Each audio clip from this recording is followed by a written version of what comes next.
ایران کے ساتھ اسی کیئر ٹیکر حکومت میں ہی وہ حالات بنے کہ یہاں سے بھی ڈرون حملہ ہوا اور وہاں سے بھی ڈرون حملہ ہوا، یہاں سے بھی میزائل حملہ ہوا، وہاں سے بھی میزائل حملہ ہوا، اور پھر اس کے بعد آپس میں کسی حد تک درستگی بھی آ گئی۔ پاک ایران گیس پائپ لائن منصوبے کے حوالے سے جس میں اہم پیش رفت ہوئی ہے، کابینہ کمیٹی نے پہلے مرحلے میں 80 کلومیٹر پائپ لائن تعمیر کرنے کی منظوری دے دی ہے۔ ویری انٹرسٹنگلی دوسری جانب افغانستان اور ایران کے بیچ ایک ریلوے ٹریک بچھایا گیا۔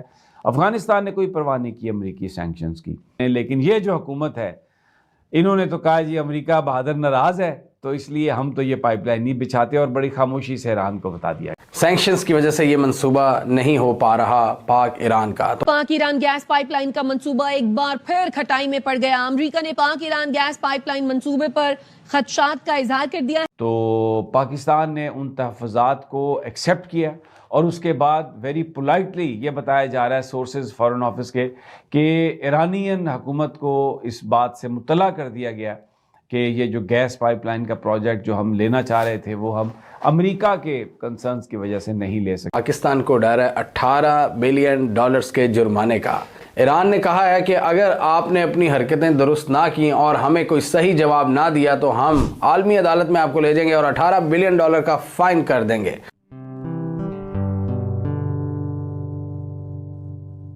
نمستے دوستو، جے ہند۔ نک نیوز برنر کی ریئیکشن ویڈیو میں آپ سبھی کا سواگت ہے۔ دوستو، حال ہی میں پاکستان سے ایک خبر نکل کر آ رہی ہے۔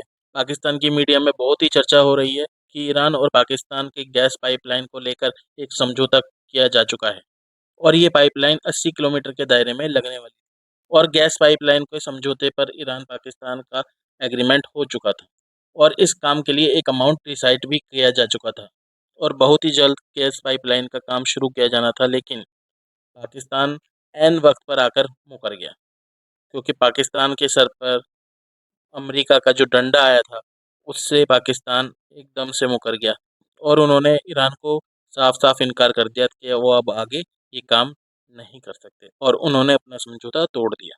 جب امریکہ کا ڈنڈا پاکستان کے سر پہ پڑتا ہے تو وہ ایسے ہی ہمیشہ مکر جاتا ہے، اور آپ اسی بات سے اندازہ لگا سکتے ہیں کہ امریکہ کی پاور کتنی اسٹرانگ ہے، اور اسی پاور کو کاٹنے کے لیے چائنا پاکستان کو لون پہ لون دیے جا رہا ہے تاکہ چائنا امریکہ کا راستہ کاٹ سکے۔ اس راستے کو کاٹنے کے لیے چائنا لون پر لون پاکستان کو دیے جا رہا ہے، اور پاکستان والے بھی بہت ہی بے شرم ہیں، وہ سب کا لون چکا رہے ہیں، بس چائنا والوں کا لون نہیں چکا رہے ہیں۔ یہ بھی ایک بہت بڑی بات نکل کر آئی ہے، کیونکہ انہیں پتہ ہے کہ انہیں پیسہ وہاں سے کیوں مل رہا ہے۔ چائنا اسی لیے پیسے دے رہا ہے پاکستان کو تاکہ امریکہ کی جو پکڑ ہے پاکستان پہ اسے وہ کمزور کر سکے، اسے کاٹ سکے۔ تو دوستو چلتے ہیں آگے کی ویڈیو کی طرف اور دیکھتے ہیں پاکستانی میڈیا کا ریئیکشن۔ دھنیہ واد۔ ایران کے ساتھ اسی کیئر ٹیکر حکومت میں ہی وہ حالات بنے کہ یہاں سے بھی ڈرون حملہ ہوا اور وہاں سے بھی ڈرون حملہ ہوا، یہاں سے بھی میزائل حملہ ہوا، وہاں سے بھی میزائل حملہ ہوا، اور پھر اس کے بعد آپس میں کسی حد تک درستگی بھی آ گئی۔ اس کی بھی ایک وجہ ہے، جو وجہ جو ہے ہماری انٹرنل ہے، کیونکہ ایران کا انفلوئنس جو ہے وہ پاکستان کے اندر اس قدر زیادہ ہے، خاص طور پہ مقتدر قوتوں کے اندر زیادہ ہے کہ کوئی شخص یہ ہمت نہیں کر سکتا کہ وہ ایران کے ساتھ دشمنی مول لے یا ایران کے ساتھ بارڈر پہ کسی قسم کی کلیشز جو ہے اس کو مزید آگے کر سکے۔ لیکن آخری ہمارا سہارا چین ہوا کرتا تھا۔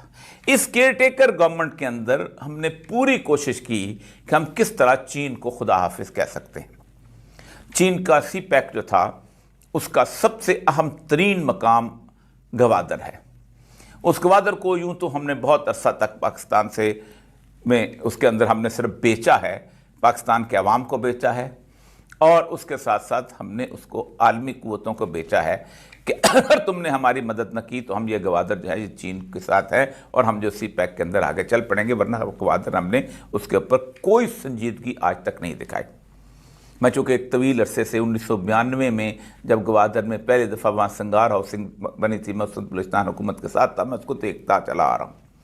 رابن رافیل اس وقت پولیٹیکل اسسٹنٹ تھی، وہ آیا کرتی تھی اور بلوچستان کیا باقی میٹنگوں میں بھی بڑی ایسے انگلی لہرا کے کہا کرتی تھی کہ تم سوچ نہیں سکتے ہو کہ تم اس گوادر کو کسی طور پر ایک پورٹ بناؤ گے اور پھر اس کو چین کے حوالے کرو گے، ہم کبھی بھی ایسا نہیں ہونے دیں گے۔